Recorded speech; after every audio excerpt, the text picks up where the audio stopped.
In the shadow of Nigeria's escalating insecurity crisis, marked by kidnappings, banditry, and terrorism, the question of an effective national security strategy is more pressing than ever. Amidst this backdrop, the concept of state police emerges as a potential beacon of hope. As Nigeria grapples with these relentless security challenges, it is crucial to explore whether decentralizing policing powers could offer the tailored responses needed to protect its citizens. This commentary delves into the ongoing debate about the implementation of state police, examining the perspectives of various stakeholders and lessons that can be drawn from global practices.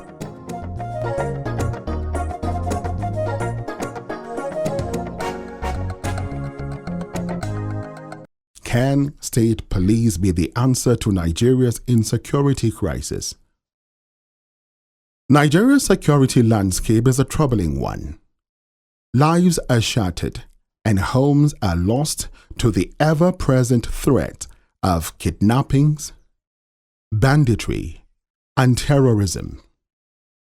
In 2014, a glimmer of hope emerged. The National Political Reform Conference proposed state and community policing. However, both President Goodluck Jonathan and his successor Muhammadu Buhari shelved the initiative despite worsening insecurity. These former presidents offered flimsy excuses. Jonathan claimed Nigeria wasn't ripe for state police, while Buhari insisted on local government autonomy being priority before state policing. Now, with President Bola Ahmed Tinubu facing a nation desperate for solutions, state police is back on the table.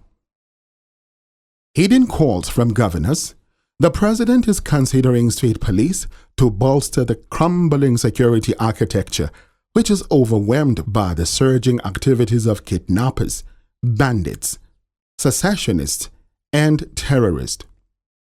Divided opinions. Currently, 16 governors have backed the establishment of state police, while the remaining 20 are expected to decide whether they are for or against it in the next few weeks. Reactions are mixed. Peter Obi, the Labour Party's 2023 presidential candidate, welcomes it. However, Rabiu Musa Kwankwaso, the former Kano State governor with a history of flip-flopping on the issue, takes a different stance. In Kwankwaso's recent chat with journalists in Abuja, the presidential candidate of the New Nigeria People's Party, NNPP, in the last election said the security problem in the country can only be solved by the Nigerian army. Kwankwaso would go on to mock the state governors for setting up security outfits, saying, and I quote, "We have seen states forming security outfits. Sometimes you laugh. The level at which it is today is at the level of the Nigerian military, and anything short of that wouldn't work." End of quote. The former governor of Kano added that tackling insecurity should be left to the federal government. While the former Kano State governor may be right in the height of insecurity in the country, saying it is only the Nigerian military that has the magic wand to solve the security problems is incorrect. Crude but effective. Giving the efforts of the likes of Amotekun in Southwest, Yambanga in Sokoto State, Kaduna State Vigilance Services in Kaduna State, Civilian Joint Task Force in Borno State, Green Sheriff in Cross River State, among others, have made in curbing and combating the menace of insecurity. Dismissing the existing state security outfits as inadequate will be unfair. The security outfits have made the news countless times for storming kidnappers' hideouts and offering military intel about terrorist groups, as well as joining them in combing the forest in search of criminal elements.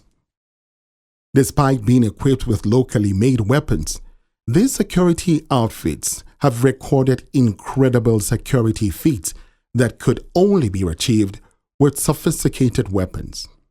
So, trivializing their roles in curbing security challenges in the country is the least expected of a former defense minister. Why state police? So why do governors clamor for state police? The answer lies in local knowledge. Security threats like kidnapping and banditry thrive on insider information. Someone from the north cannot pinpoint kidnappers' hideout in the south without local intel. State police, with their roots in the communities they serve, can bridge this gap. Security experts believe state police, properly trained by the military and police, equipped and well paid, can alleviate the crisis. Hence, there is the need for the creation of state police to bridge the gap and significantly improve the situation. They also emphasize the importance of allowing them to operate freely without political interference. Examples abound. Argentina, Australia, Brazil, Canada, Germany, India, Mexico, and Indonesia all utilize state policing to varying degrees with demonstrable success in mitigating security challenges. Can Nigeria follow suit? Only time will tell. But one thing is certain: the current situation is unsustainable. Even though the path forward may not be easy, with careful implementation, state police could be a powerful weapon in Nigeria's fight against insecurity.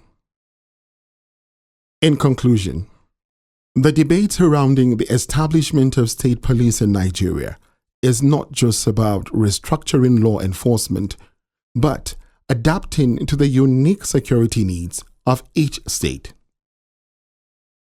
With the federal police stretched thin across the nation, local policing by individuals who understand the cultural and social intricacies of their communities could be the key to turning the tide against the waves of insecurity washing over the country. As Nigeria considers this significant shift in its policing strategy, it must ensure that these forces are well-trained, adequately equipped, and free from political influences. Implementing state police might not be a panacea for all security issues, but it could be a crucial step forward in restoring peace and stability to Nigeria's embattled communities. This commentary was written by Green Press Nigeria and edited and presented by the DDM Studios.